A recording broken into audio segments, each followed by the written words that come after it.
रुकिए। शाप देने से पूर्व आपने मेरे अस्वीकार करने का कारण नहीं जाना, परंतु मैं आपको बताना चाहूंगा।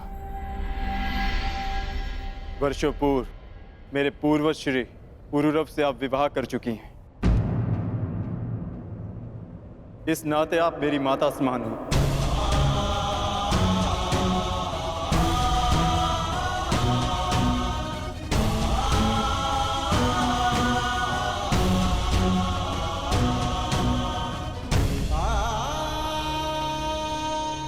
एक माता और पुत्र के बीच ममता का संबंध हो सकता है, वासना का नहीं। फिर भी आप मेरी माता समान हैं। यदि आपने शाप दिया तो मैं प्रसाद समझकर स्वीकार करता हूं।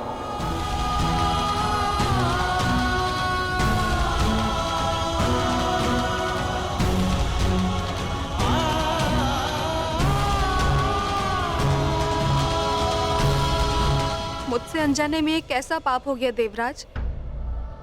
अब क्या किया जाए? श्राप को वरदान में परिवर्तित किया जा सकता है उर्वशी। मेरी इच्छा है कि तुम इस श्राप को वरदान में परिवर्तित करो।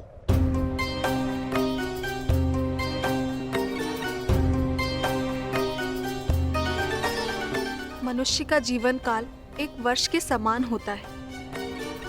जिस प्रकार से मनुष्य जन्म लेता है, युवा होता है और वृद्ध होकर अंत को प्राप्त हो जाता है, उसी प्रकार एक वर्ष मानो एक जीवन के समान होता है। इसीलिए मैं तुम्हारा श्राप केवल 1 वर्ष तक के लिए सीमित कर देती हूँ। ये मेरा आशीर्वाद है अर्जुन, कि जिस प्रकार से मनुष्य को जीवन के अंत में उसका लक्ष्य मिलता है, तुम्हें भी इस श्राप के अंत में तुम्हारा लक्ष्य मिल जाए। और जिस वर्ष भी तुम इस श्राप को भोगना चाहो, तुम्हारी इच्छा अनुसार तुम इस श्राप को भोग सकते हो।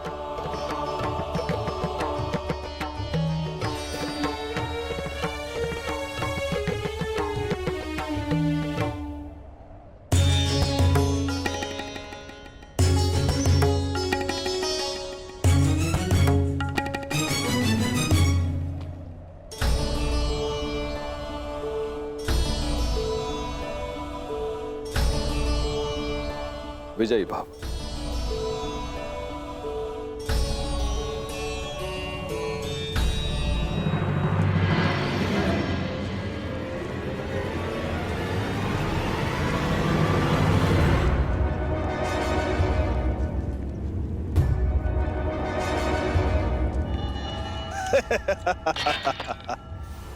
जयद्रथ अपने साले और मामा ससुर गांधार नरेश का स्वागत करता है।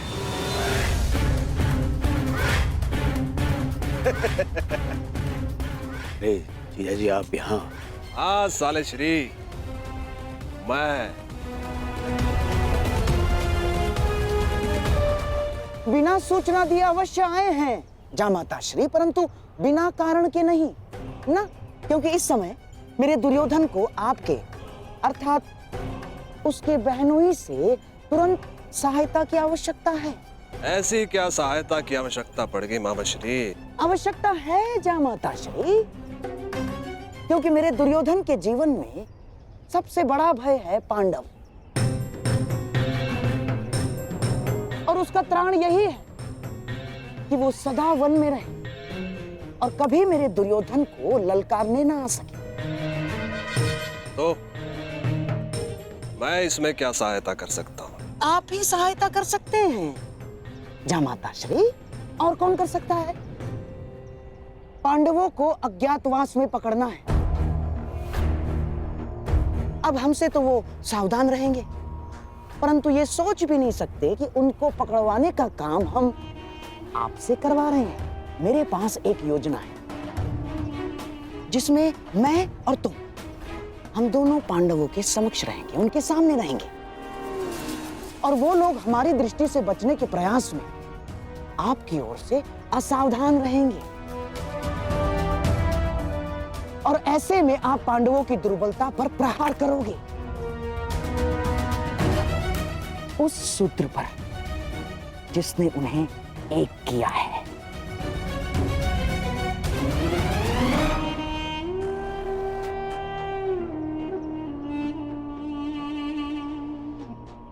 द्रौपदी,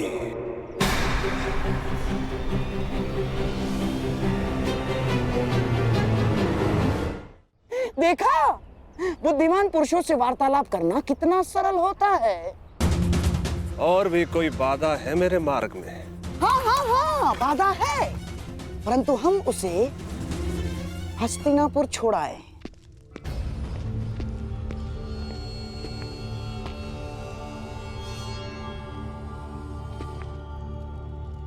युवराज दुर्योधन कहाँ गए? उनसे युद्ध के प्रबंध के लिए बाकी राजाओं को निमंत्रण देने के लिए आज्ञा पत्र लेना था। कहाँ गए वो?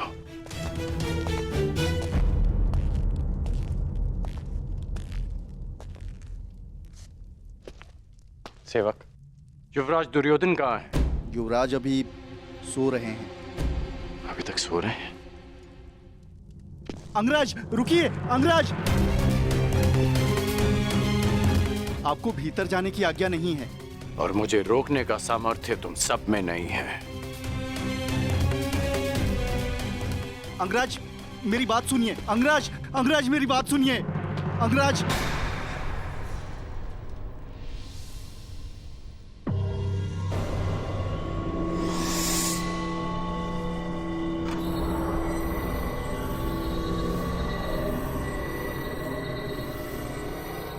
कहाँ है युवराज?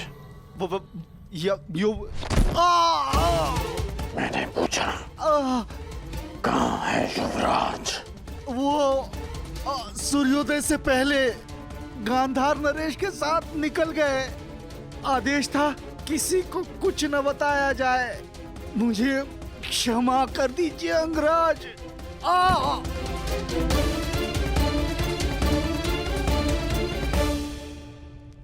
आज पांडवों का वनवास पूर्ण होने जा रहा है। अज्ञातवास की पूर्व संध्या पर युवराज कहाँ जा सकते हैं?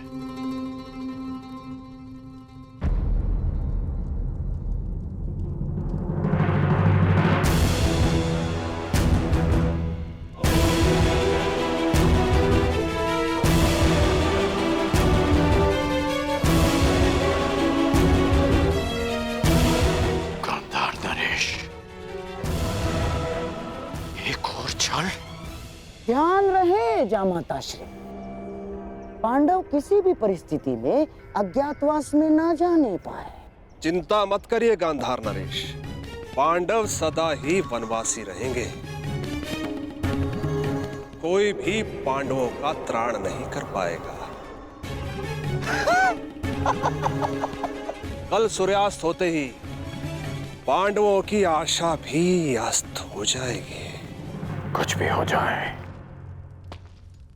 परंतु पांडवों का अज्ञातवास पूर्ण होना चाहिए, ताकि वीरों के भांति मैं पांडवों को युद्ध में हरा सकूं।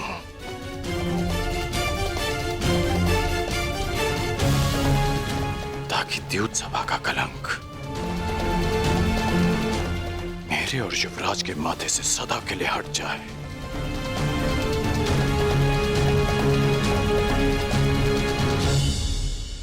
कल सूर्यास्त से पूर्व मैं पांडवों को अज्ञातवास में भेज दूंगा। अब और छल नहीं गांधार नरेश, पांडव अज्ञातवास जाएंगे, ये मेरी प्रतिज्ञा है।